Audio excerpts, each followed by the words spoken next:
এটিকে বলা হয় গৌর চন্দ্রিকা। যে কোনো কীর্তন যখন আমরা পদাবলী কীর্তন আস্বাদন করি, সর্বপ্রথম আমাদের গৌর চন্দ্রিকা আস্বাদন করতে হয়, তাই না? মাঝে মাঝে মন্দির ঘিরাবে, পা ধরের মতো বসে আছো, এমন এমন করবে, এমন এমন করবে, এমন এমন করবে, না ঘুম পাবে। যে কোনো কথা, লীলা কথা আস্বাদন করার আগে আমাদের গৌর কথা আস্বাদন করতে হয়, তাই তো? কেন না করলে হয় না? একেবারে যদি বৃন্দাবনে চলে যাই হবে? হবে না, টিকিট পাচ্ছি না, যাবো না, বৃন্দাবন যাবো, যাবো। গৌরকে বাদ দিয়ে কখনো রাধা গোবিন্দের লীলা আস্বাদন করা যায় না। গৌর ছাড়া কখনো রাধা গোবিন্দকে আস্বাদন করা যায় না। বাসুদেব ঘোষের একটি পদ আছে, আমরা সবাই অনেকে জানি, মনে মনে ঘরে ঘরে গাই। যদি গৌর না হইত কেমন হইত। কারা কারা জানো? যাই না অনেকে ঘরে? এখানে গাইতে হবে না, এখানে তালি দাও, সেবা হবে। কীর্তনে এসে আমরা হাত তুলে হরিবল বলি, হাতে করতালি দিই, ফুলু দিই, যেইটুকুই করতে পারি না কেন বাবা, এটা তার চরণের সেবা হিসেবে গচ্ছিত থাকে। কেমন? যারা গাইতে পারবে তারা গাইবে, আর যারা পারবে না তারা তালি দেবে। যদি গৌর না হইত কেমন হইত, কেমনে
সেবা করো, সবাই করো, ভালো লাগবে এমনি করে।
দেওয়ার পর অনেকে কীর্তন করি বসে বসে।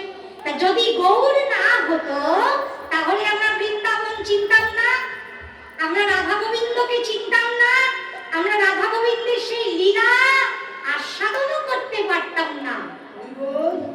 এই পদটা কম বেশি সকলেই জানে।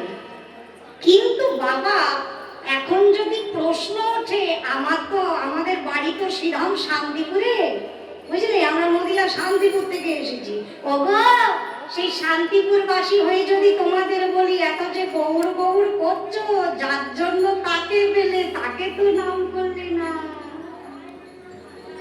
গৌর গৌর তো খুব করলে, কিন্তু যার জন্য গৌরকে পেলে তার নাম একবার স্মরণ করা উচিত কিনা? এটা হচ্ছে আমাদের শান্তিপুরবাসীর অন্তরের কথা। এই পদটি আবার শান্তিপুরবাসী ছাড়া শুনতে পাবে না কারো কাছে। তোমাদের জন্য একটু গাইবো নাকি আমাদের বুড়ো কর্তার কথা? যার খাচ্ছি যার করছি তার কথা না বললে হয় মা? আমরা এই যদি গৌর না হতো আমরাও গাই, কিন্তু আমরা এটা গাওয়ার আগে আরেকটা গাই। কি গাই জানো? ওগো, যদি অদ্বৈত না হইত কেমন হইত, কেমনে ভরিতাম রে। যদি অদ্বৈত না হতো কেমন হইত, কেমনে ভরিতাম রে।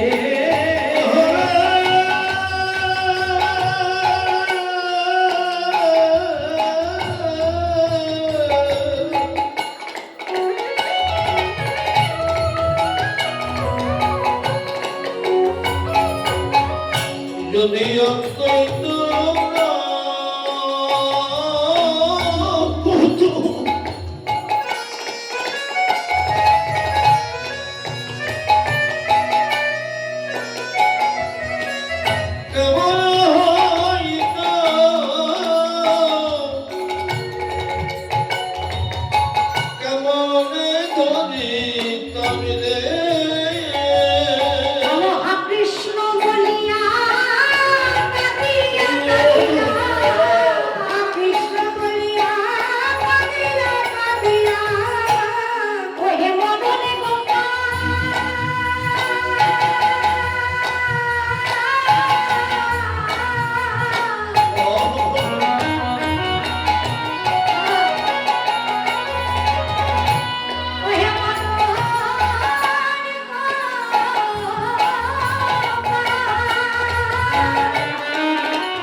সামনেই আসছে তো গৌর পূর্ণিমা তিথি, তাই না?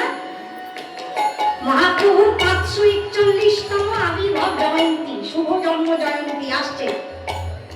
আমাদের বৈষ্ণবদের ব্রত করতে হয়। ব্রত করেন তো? আশা করি করেন, যারা জানেন তারা করেন। আমার গৌর হরির শুভ আবির্ভাব তিথি সীতানাথ প্রভু যেমন করে ডেকেছিলেন, তার আহ্বানেই তো প্রভু থাকতে না পেরে ছুটে এসেছেন। আমরাই আসলে বসেও যদি আকুলে তাকে ডাকতে পারি, হয়তো তিনি আমাদের হৃদয় মন্দিরে এসে উদয় হবে। তাই সবাই ডাকবে বাহু তুলে, একেবারে এসো প্রভু, এসো, একেবারে এসো প্রভু।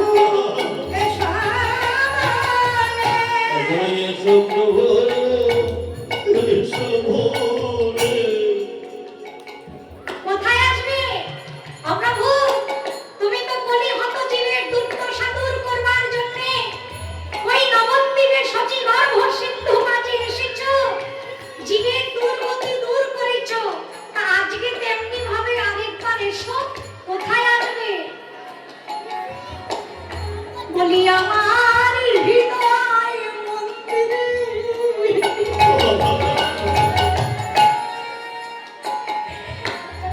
একবারে শুধু বলি সবাই না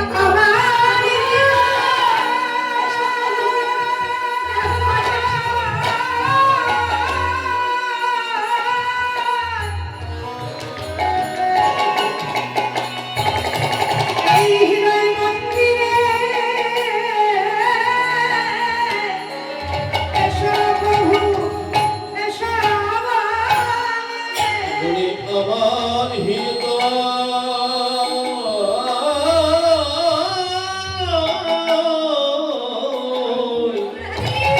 মন্দিরে উঠলে শুধু এসো মনে। তুমি আসার পরেই জগতের অন্ধকার দূর হয়ে গেল। মহাপ্রভুর আবির্ভাবের পরেই গ্রহণ লেগেছে, চন্দ্রগ্রহণ। আর এবার যোগে যোগেই পড়েছে গ্রহণ আছে প্রত্যেক দিন, দেখবে একদম যোগেই করেছে এবার। তা গ্রহণ লাগলো কেন? কারণ চাঁদ দেখলেন যেখানে পূর্ণ চন্দ্রের উদয় হয় সেখানে কলঙ্কিত চন্দ্রকে কেউ ভালোবাসে না। ওই চাঁদের গায়ে তো দাগ আছে, আছে না? কলঙ্কি চাঁদ বলা হয়। কিন্তু আমার গৌর হরি বলেন অকলঙ্ক বলা চাঁদ। তা চাঁদ মনে মনে ভাবছেন আমাকে অর্থে ভালোবাসবে না, আমার গায়ে দাগ আছে। তাই পূর্ণ চন্দ্র গোড়া চাঁদের উদয় হয়েছে নবদ্বীপে। এবার জগতের সব অন্ধকার দূর হয়ে যাবে। তো গৌর হরি, তুমি তো জগতের অন্ধকার দূর করলে, কিন্তু এক জায়গায় অন্ধকার তো রয়ে গেল। এবার সেখানে এসে সেই অন্ধকার দূর করে দাও। আমার অজ্ঞান আধার দূরে করে দাও, আমার অজ্ঞান আধার দূরে করে দাও, আমার জ্ঞান আধার দূর করে দাও। আমার হৃদয় মন্দিরে উদয় হয়ে হরিবার হরিবার আমার অজ্ঞান আধার হৃদয় মন্দিরে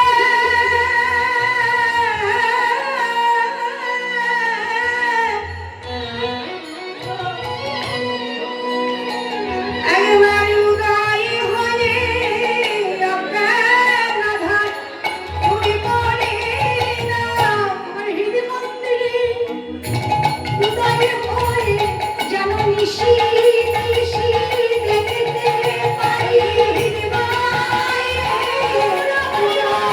হয়ে যেন নিশি নিশি দেখতে পাই উদয় হয়ে যেন নিশি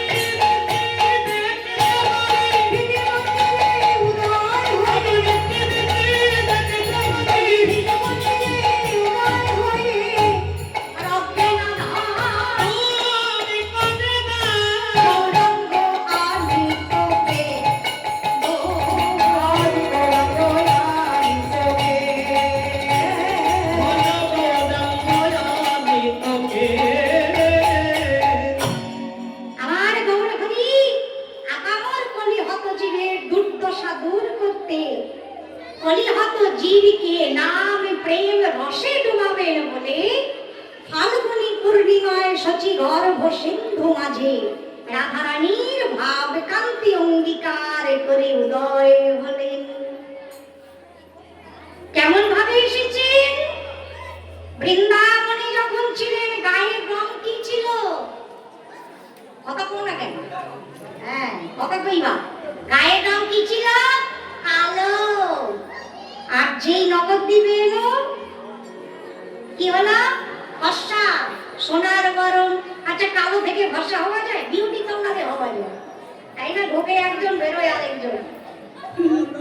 গৌর হরিও কোন বিউটি পার্লার থেকে ফর্সা হয়ে গেল গো? ওইখানে একটা বিউটি পার্লার আছে, মেকআপ আর্টিস্ট হচ্ছে রাধারানী। কালো থেকে ভরসা করে দিয়েছেন। এখন তারে কালো পরনে নাই, এখন তারে কালো পরনে নাই, তারে কালো পরনে নাই, তারে কালো পরনে নাই। অঙ্গে অঙ্গ ভেঙে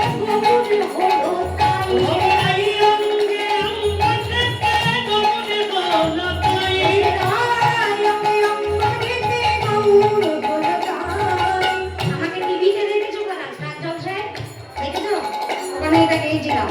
আজকে কয়েকটা গানের অনুরোধ আছে, বাবারা করেছে, কমিটির দাদারা গাইব, চিন্তা নাই। এখন তারে কালো তালি না দিলে গাবো না, তালে তালে করো, আমি তাও দেখিয়ে দিচ্ছি। এখন তারে কালো বদলে নাই, আরে কালো বদলে নাই। কি বলো? ঢোল বাজাবে না? বলছে ঢোল বাজালে কি করে তালি দেবে? এটা ঢোল না মা, এটা খোল। বলে শোনা যাচ্ছে না? ওই ঢোল বাজছে বলছে। এটা ঢোল না মা, এটা শ্রীখোল। শ্রীখোল, শুধু খোল নয়, খোল মানে খাম। হ্যাঁ, যখনই বলবে কথা ঠিক করে উচ্চারণ করতে হয়, শ্রীখোল বলতে হয়। শ্রীখোল ছাড়া বলবে না, যখন বলবে তখন হাত জোর করে বলবে, কারণ এটা শ্রীমৎ মহাপ্রভু। আরেকটা অনুরোধ করব, আসরের সামনে বসে কেউ কথা বলবে না, আমাদের অসুবিধা হয়। এখন তারে কালো বরণ নাই, এখন তারে কালো বদলে নাই। রাগ করেছিস নাকি? শুনতে পাচ্ছে না? তা তুই বাজা, সবাই শুনতে পাচ্ছে, উনি বাজে। এখন তারে কালো বরণ নাই, এখন তারে কালো বদলে নাই, অঙ্গে অঙ্গ থেকে গৌর হলো তাই, নাই। অঙ্গে অঙ্গ থেকে গৌর হলো তাই। সেই ব্রজের রসের খেলা, সেই ব্রজের রসের খেলা, সেই ব্রজের প্রেমের খেলা, খেলতে এসেছে যে খায় তবে এই সোনার নদিয়া। এসেছে ব্রজের মাথা কালো সকাল উড়িয়া, তবে এই সোনার নদিয়া।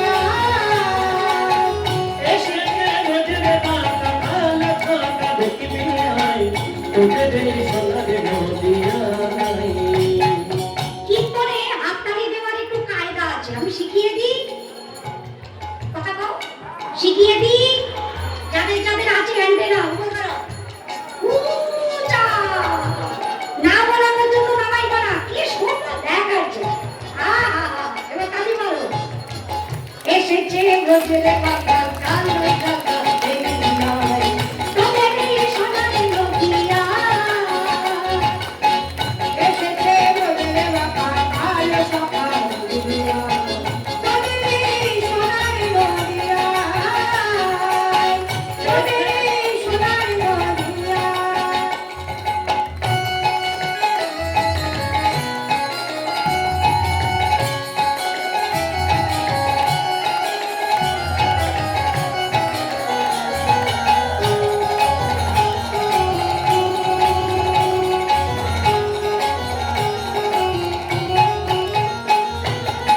আচ্ছা, আমরা হাত তুলছি তো?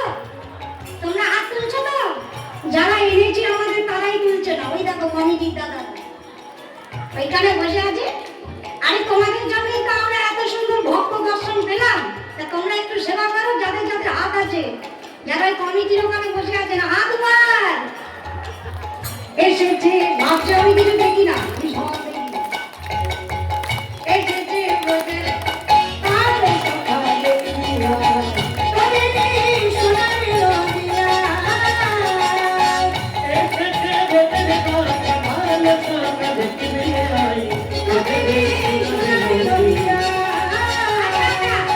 বুঝলাম, এটুকু তো বুঝলাম। বৃন্দাবনের কৃষ্ণ রাধারানীর ভাবকান্তি নিয়ে ফর্সা হয়ে গৌর হয়ে নদীনাতে এসেছে, তাই তো? এই তো কি কথা কহিছ সখীর শুনে, আমার দিকে যাও না কেন, তাকাও না কেন। গায়ে ধরে করে গল্প করছো যে, আমার দিকে তাকিয়ে যাবো। সব খবর ছাড়ো। তাই এসেছে নবদ্বীপে, এটুকু আমরা বুঝলাম। তা বাপু, ছিলে তুমি বৃন্দাবনে, হঠাৎ নদীয়ায় আসতে গেলে কেন?